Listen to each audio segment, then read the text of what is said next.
Hermanos, nuestro hermano Alejandro tiene la palabra del Señor. Abramos la mente, abramos el corazón, abramos los oídos para lo que Dios nos va a hablar. Gracias, Alejandro.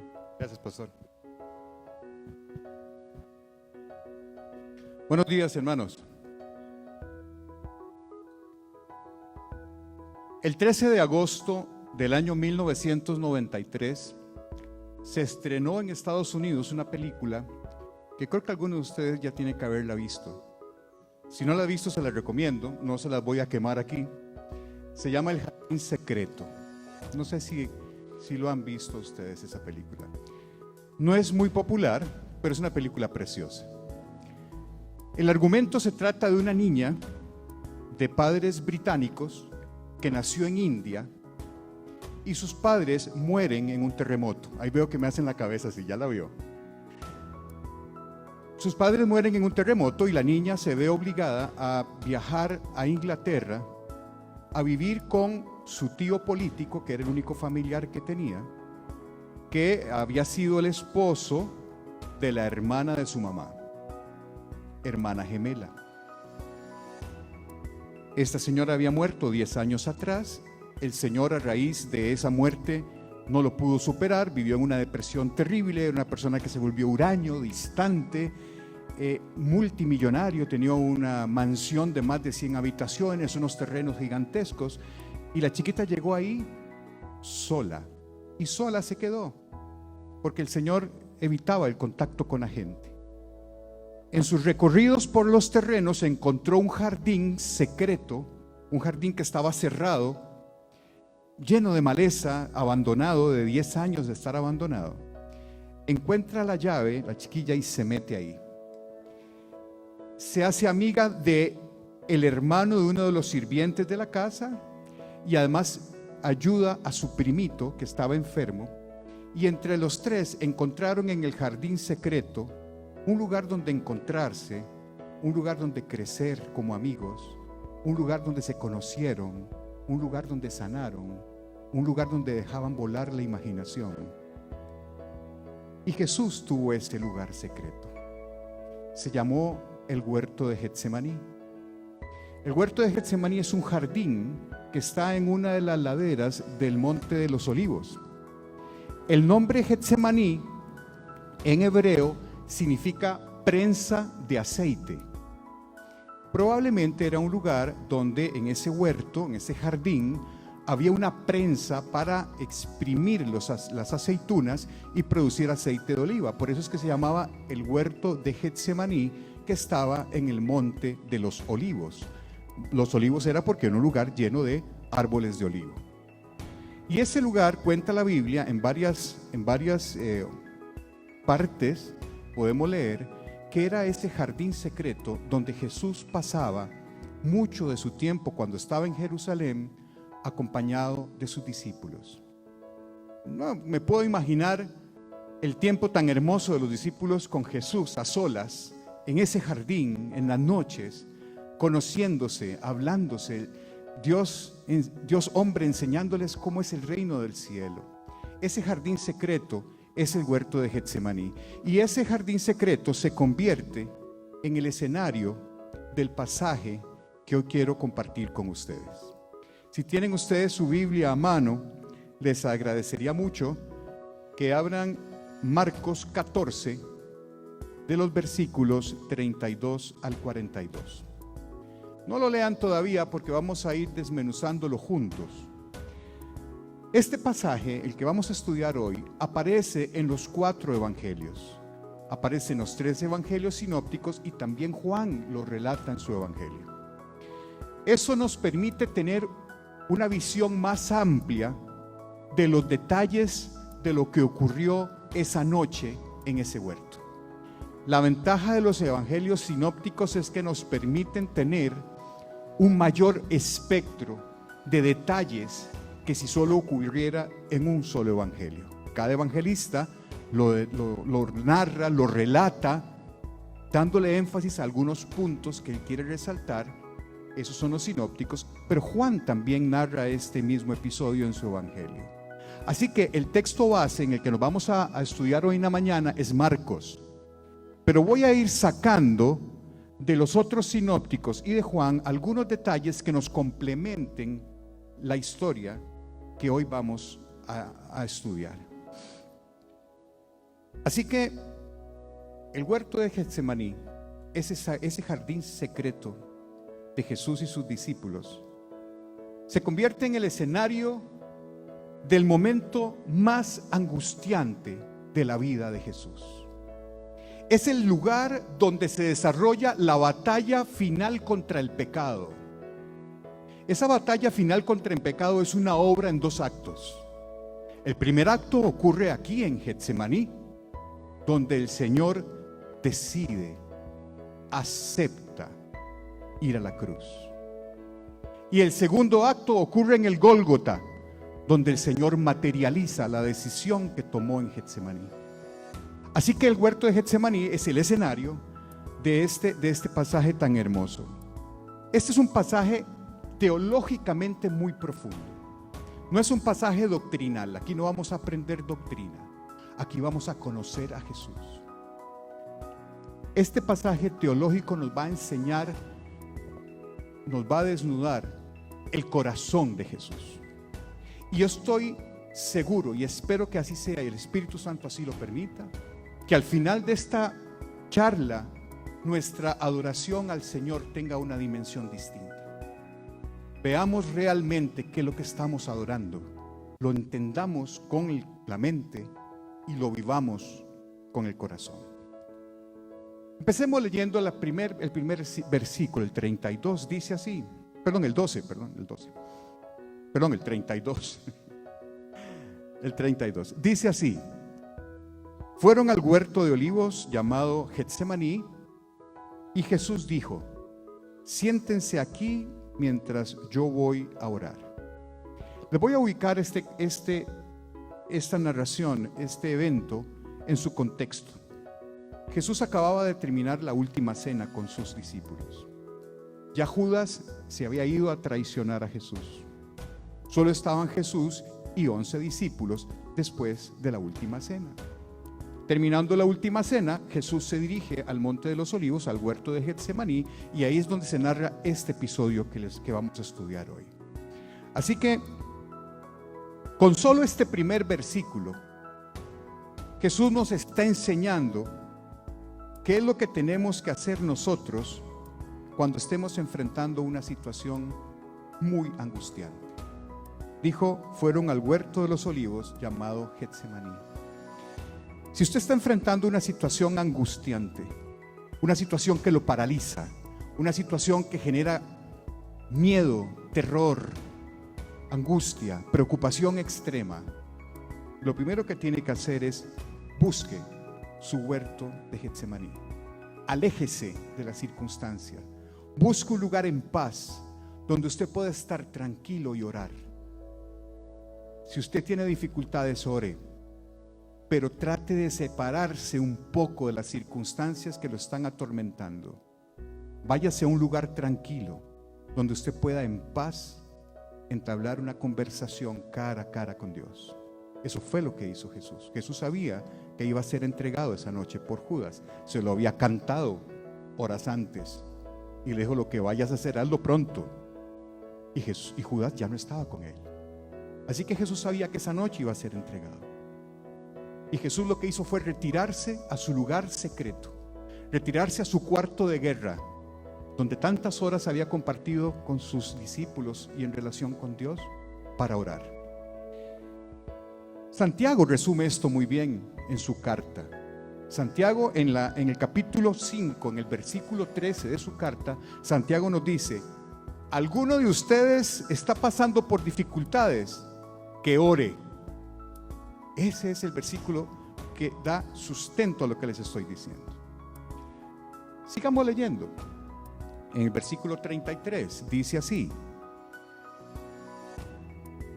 Perdón un segundo. Se llevó a Pedro, a Santiago y a Juan y comenzó a afligirse y angustiarse profundamente. Les dijo: mi alma está destrozada de tanta tristeza. hasta el punto de la muerte. Quédense aquí y velen conmigo. En la entrada del huerto de Getsemaní, Jesús dejó a 8 discípulos y se fue con 3 un poco más adelante. Se llevó a Santiago, se llevó a Pedro y se llevó a Juan. Estos 3 discípulos, a lo largo del Nuevo Testamento, son las 3 personas que han tenido el privilegio de ser el grupo cercano en los que Jesús manifestó su poder en la resurrección de la hija de Jairo. Acuérdense, eran ellos 3 nada más, los otros discípulos quedaron afuera. Jesús les demuestra su poder. Jesús les demuestra su gloria a estos mismos 3 discípulos en el monte de la transfiguración. Fueron a ellos 3. Y les demuestra su agonía en el huerto de Getsemaní.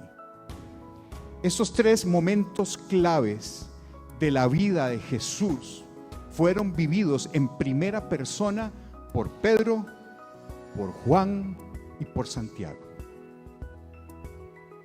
Jesús le pide que velen con él, y esta es otra lección que debemos aprender.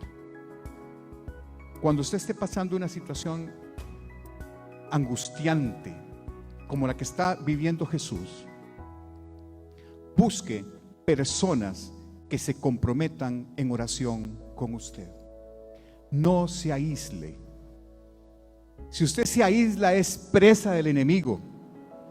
Si usted forma grupo, si usted forma equipo, si usted se une con personas que lo apoyen en oración en los momentos difíciles, le es más difícil al enemigo destruir su vida. Si usted se queda solo, usted está expuesto. Y eso lo aprendemos de los animales. Si un animal se queda lejos de la manada, es presa del enemigo y rápidamente lo captura. Por eso los animales a nivel silvestre se mueven en manadas para protegerse. Si usted está en este momento sufriendo un momento de angustia, de preocupación, no se la trague solo. Busque ayuda en oración. Personas que no lo vayan a juzgar, personas que se comprometan a estar con usted en los momentos de dificultad, personas que oren e intercedan con usted ante Dios. Lo mismo hizo Jesús. El mismísimo Hijo de Dios le dijo a Juan, a Santiago y a Pedro que lo velaran, que lo acompañaran en oración, y se durmieron. Busquen gente que no se les duerma, que se comprometa a orar con ustedes para que sobrepasen estos momentos de profunda preocupación. Noten las palabras impactantes de Jesús en este pasaje. Dice así: mi alma está destrozada de tanta tristeza hasta el punto de la muerte. ¿Qué es lo que está angustiando a Jesús? Hasta el momento no hemos visto que Satanás salga por ningún lado aquí, como sí ocurrió en el desierto al principio del ministerio de Jesús. Tampoco han llegado los soldados. Tampoco está en este momento siendo apresado. Está solo con sus discípulos y está angustiado hasta la muerte. Y este es el punto medular del mensaje que les quiero traer. ¿Qué fue lo que angustió a Jesús hasta este punto? Vean qué intensa la angustia de Jesús, que Mateo en esta parte complementa este texto diciéndonos: él se adelantó un poco más y se inclinó rostro en tierra mientras oraba. O sea, Jesús se postró delante de Dios. Ponerse rostro en tierra no lo voy a hacer porque me va a costar levantarme, pero es hincarse y postrarse ante Dios. Eso fue lo que hizo Jesús. ¿Qué lo angustiaba tanto? Yo no creo que esta tristeza de Jesús haya sido miedo a que lo crucificaran, o miedo a la tortura física, o miedo porque Jesús lo pudo haber evitado. Ese no era el miedo de Jesús. Jesús todavía no estaba apresado, no habían llegado los soldados. no estaba siendo golpeado todavía, no estaba siendo desgarrada su carne todavía. ¿Qué era el miedo de Jesús? El miedo de Jesús, o la tristeza en realidad, venía de la gran carga que en ese momento Jesús estaba por aceptar. Jesús en ese momento fue el siervo perfecto, obediente de Dios, y aceptó cargar con las consecuencias del pecado de toda la humanidad. Vean la carga que cayó sobre los hombros de Jesús. Lo dice clarito Pedro. En 1 de Pedro 2:24 encontramos que dice: Él mismo cargó nuestros pecados sobre su cuerpo en la cruz, para que nosotros podamos estar muertos al pecado y vivir para lo que es cierto. Por sus heridas ustedes han sido sanados. ¿Qué fue lo que cargó a Jesús en ese momento? El peso del pecado de la humanidad entera. Por eso Jesús se angustió hasta la muerte y sudó sangre, como vamos a ver más adelante. Y esto es la parte medular que yo quiero traerles a ustedes, es esto. A veces uno oye esto, a veces como muy rutinario. Sí, Jesús llevó nuestro pecado a la cruz y por eso hoy vivimos, gracias a la sangre de Cristo, en una relación correcta con Dios. Pero quiero que veamos esto en detalle. ¿Qué significa esto? Dios había establecido un pacto con su pueblo Israel, y en ese pacto, si el pueblo cumplía con las ordenanzas y los mandamientos de ese pacto, Dios se comprometía a bendecir al pueblo de Israel y hacerlo la nación luz de las naciones, y una enorme cantidad de bendiciones. Lo que a veces se nos olvida de leer la letra menuda de los contratos, porque ese pacto, si no era cumplido, Dios había advertido la gran cantidad de maldiciones que caería sobre el pueblo que no cumplía el pacto. Y quiero leérselas, porque esto no se predica mucho en las iglesias, pero no podemos olvidar esto. Levítico 26, 14, 28. Es un poquito largo, pero se los quiero leer para que tomemos conciencia de lo que fue puesto sobre los hombros de Jesús esa noche en Getsemaní.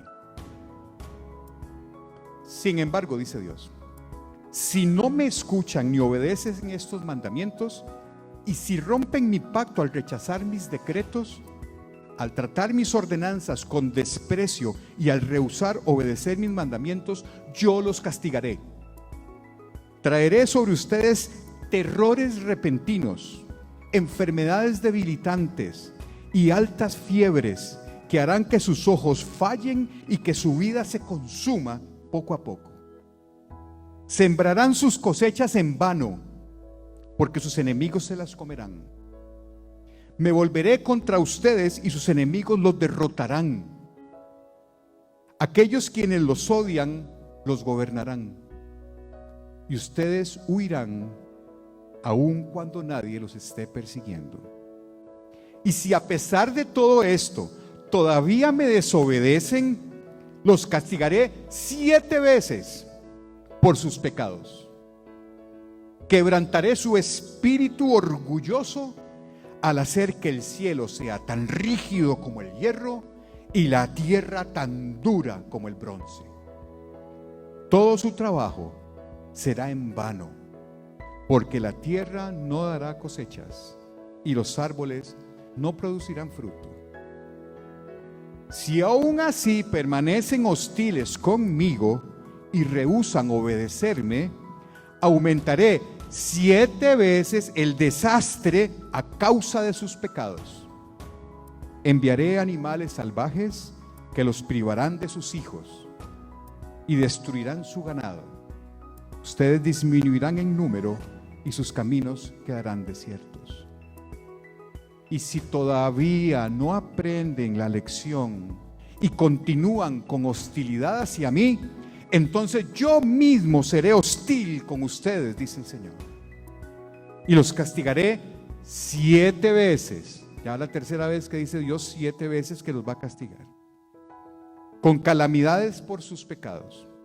Enviaré ejércitos en su contra que llevarán a cabo la maldición del pacto que violaron. Cuando corran a su ciudad buscando seguridad, les enviaré una plaga para destruirlos ahí mismo. Y serán entregados en manos de sus enemigos. Destruiré su provisión de alimentos, al punto de que 10 mujeres necesitarán un solo horno para preparar el pan de sus familias. Ellas racionarán el alimento por peso, y aunque coman, no se saciarán.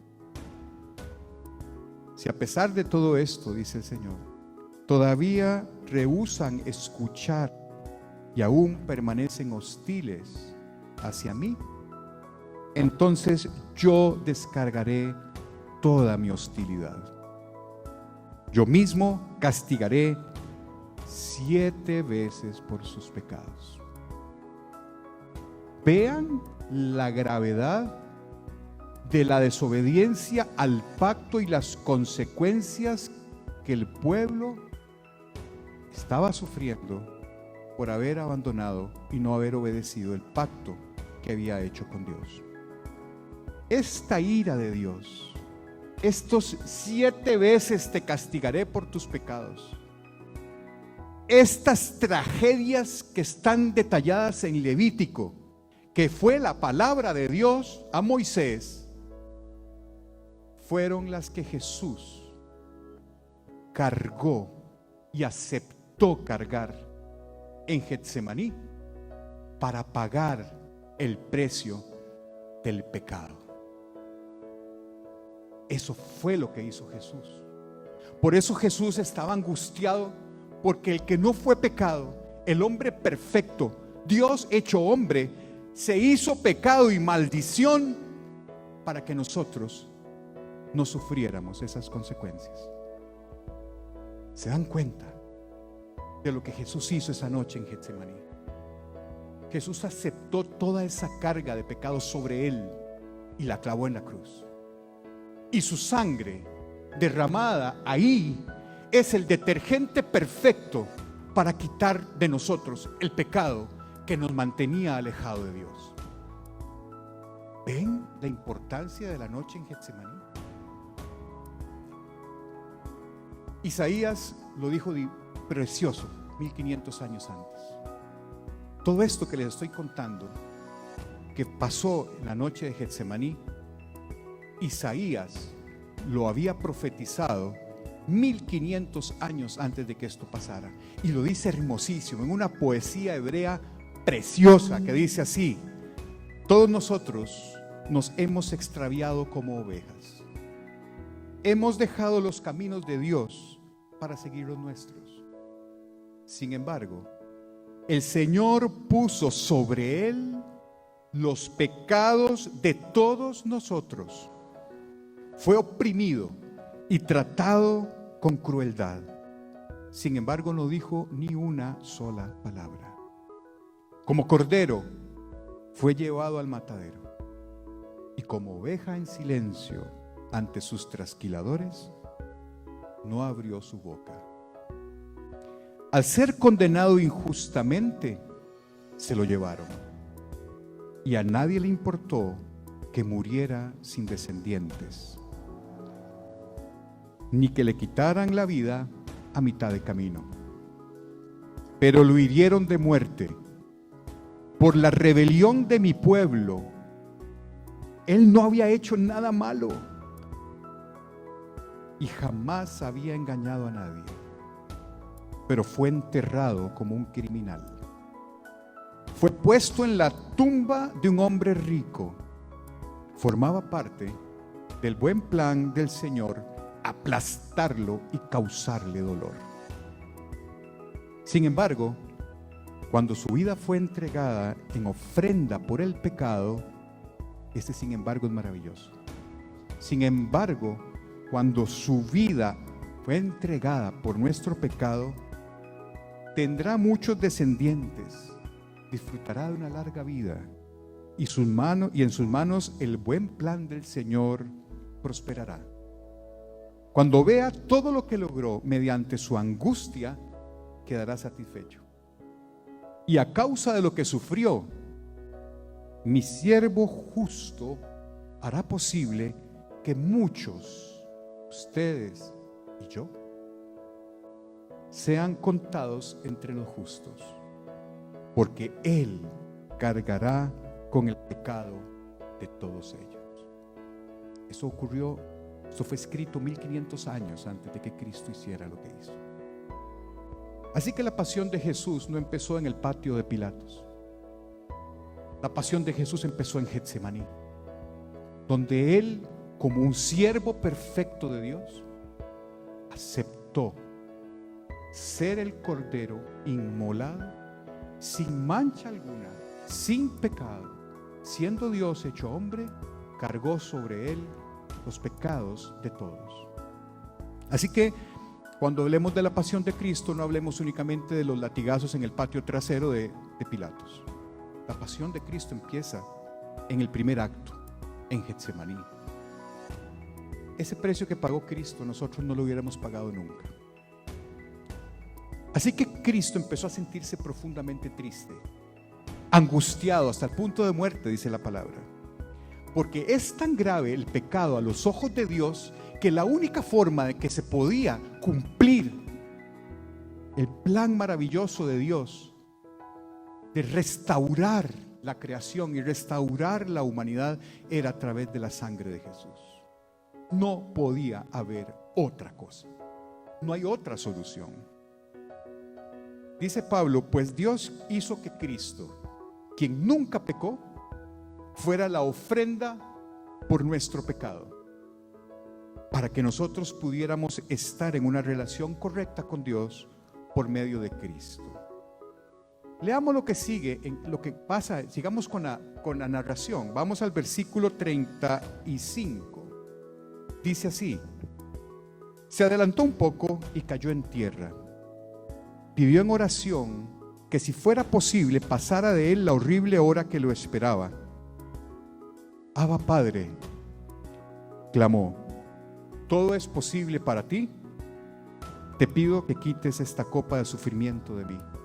Sin embargo, quiero que se haga tu voluntad y no la mía. Esta escena se repite 3 veces porque Jesús después de esto va y busca a sus discípulos y los encuentra dormidos. A la tercera, ya les dijo, ya no duerman, ya vienen a apresarme. Esta escena describe de manera muy gráfica la angustia de Jesús, porque Lucas, que era médico, es el único que detalla una cosa que no le puede pasar desapercibido a un médico, y es que Jesús en esas horas sudó sangre, y eso se llama hematohidrosis, y es una condición médica que existe, no es nada extraño, bueno, es muy poco frecuente, pero existe. Eso ocurre cuando hay una persona que está sumida en un estrés muy profundo, se liberan una serie de hormonas en el torrente circulatorio que aumenta la presión arterial, y como compensación hay vasodilatación periférica, lo cual hace que los vasitos capilares de las glándulas sudoríparas se llenen de sangre, y cuando la persona está sometida a un estrés extremo, suda sangre. 1 de cada 8 millones de personas pueden presentar este cuadro médico. Así que las escrituras nos describen a Jesús con total honestidad. Él no se avergüenza de hacernos saber que Jesús se enfrentó al pecado al precio de la obediencia, acompañándose de oraciones de clamor y sudando sangre. Jesús lo que hizo en esta oración fue decirle a Dios que quitara de él esa copa de sufrimiento, siempre bajo la condición de que fuera compatible con la voluntad del Padre.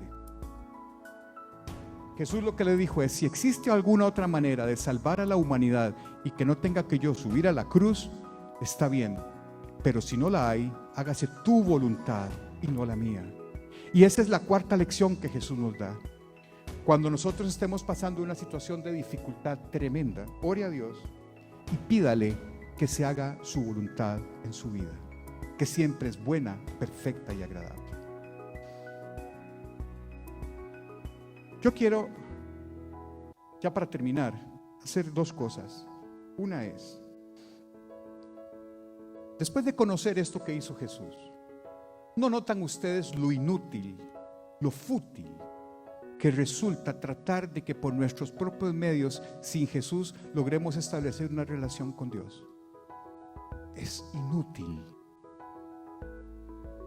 Hoy le pido que cierre los ojos conmigo. Yo sé que eso lo han hecho varias veces, pero siempre es bueno recordarlo. Y vamos a orar. Y después de orar, quiero hacer una cosa loca. Y voy a pedir que todos ustedes participen en esa cosa loca que voy a hacer. De momento oremos.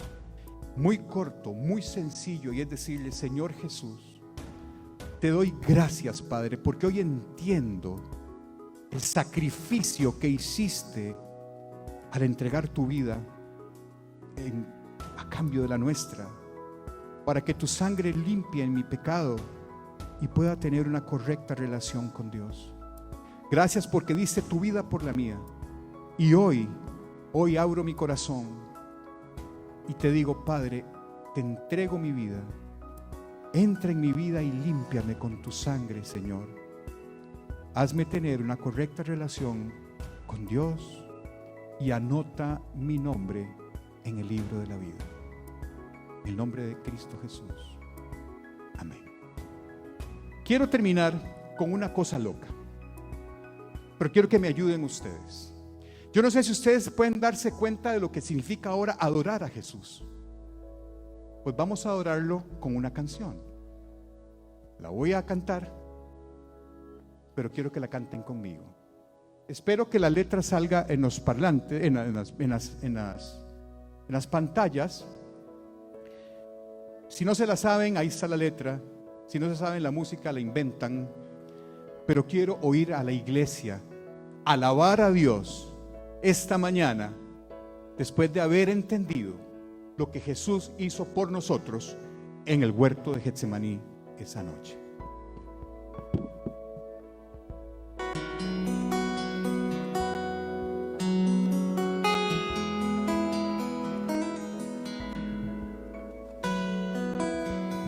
¿Se la saben? Vengo ante ti para adorar, para entregar mi corazón. Vengo ante ti para rendir todo lo que soy en adoración. Pues fue el precio que pagaste, la forma en que te humillaste, que hoy me hacen entregarme de pie. Y ante ti, Jesús, me postraré, rindiendo mi corazón, todo mi ser. Pues fue por lo que tú hiciste en esa cruz que yo me entrego a ti.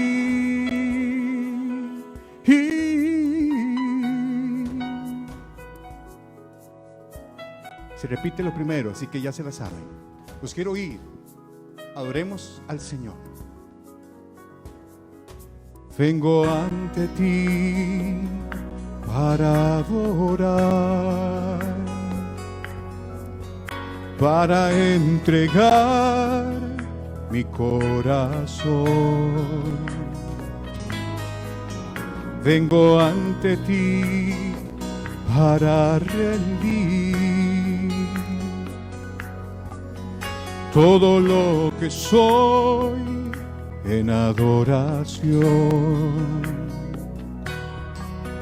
Pues fue el precio que pagaste, la forma en que te humillaste, que hoy me hacen entregarme.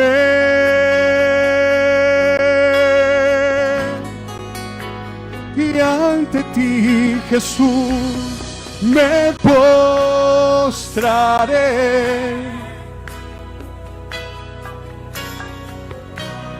Todo mi ser fue por lo que tú hiciste en esa cruz,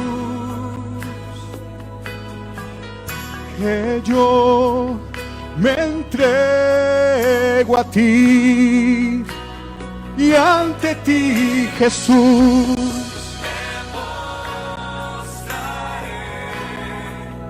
rindiendo mi corazón, todo mi ser, pues fue por lo que tú hiciste en esa cruz, que yo me entrego a ti,